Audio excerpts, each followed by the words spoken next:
Welcome to the EQ video tip. I'm your host, Eric Forsetter. It's great to have you again. Before we jump into this week's tip, let's review the goals of EQ video tip.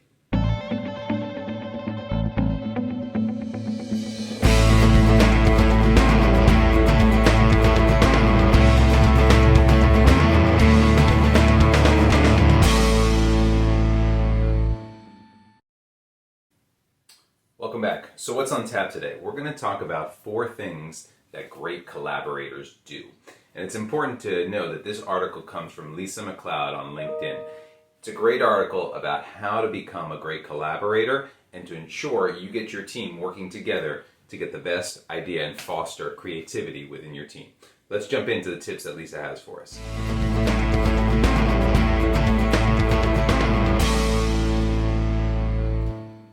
Our first tip.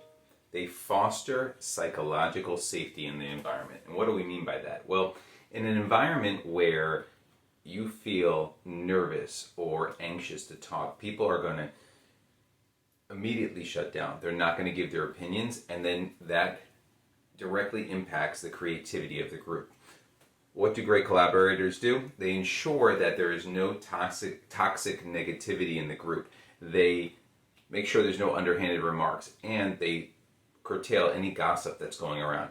What this does is it allows people to feel safe and to express their opinions very freely, and opens up and fosters a psychological safety environment for everyone to speak. So take a moment, think about how you can foster psychological safety within your team.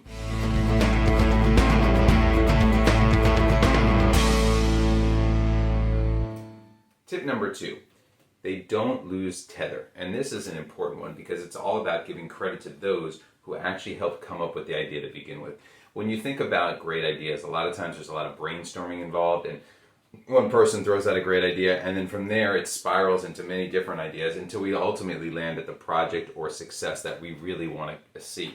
But it's important to give credit to those who started with the idea and gave that brainstorming exercise that we wanted the legs to get it going.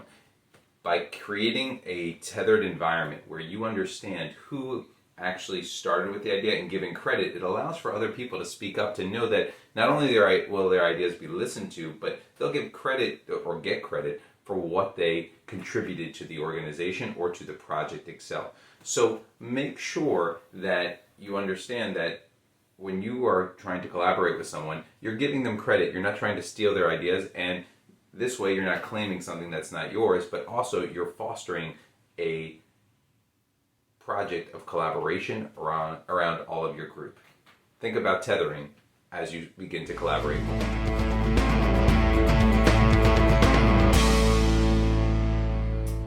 Tip number 3, they ask for help. And that sounds like an easy one, but sometimes in environments, your team doesn't collaborate at first, and you need to make sure that they are collaborating.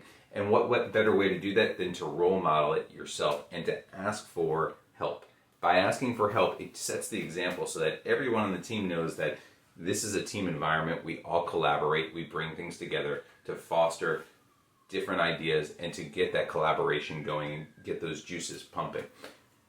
When you ask for help, it models that behavior for your whole team, and it lays the groundwork for everyone to know we are a team and we help each other out. So take a moment to ask for help.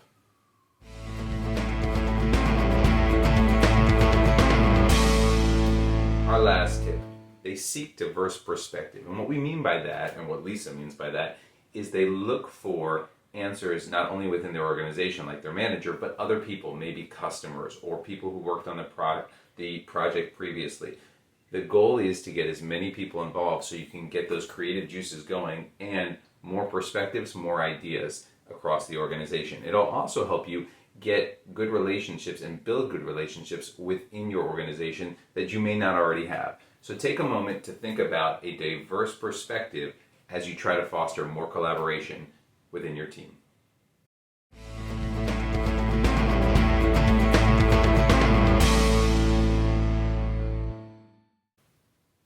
That concludes this week's EQ video tip. We hope you enjoyed it. Thanks again to Lisa for providing us with these great tips. Here's a quick rundown of what we covered in case you missed it.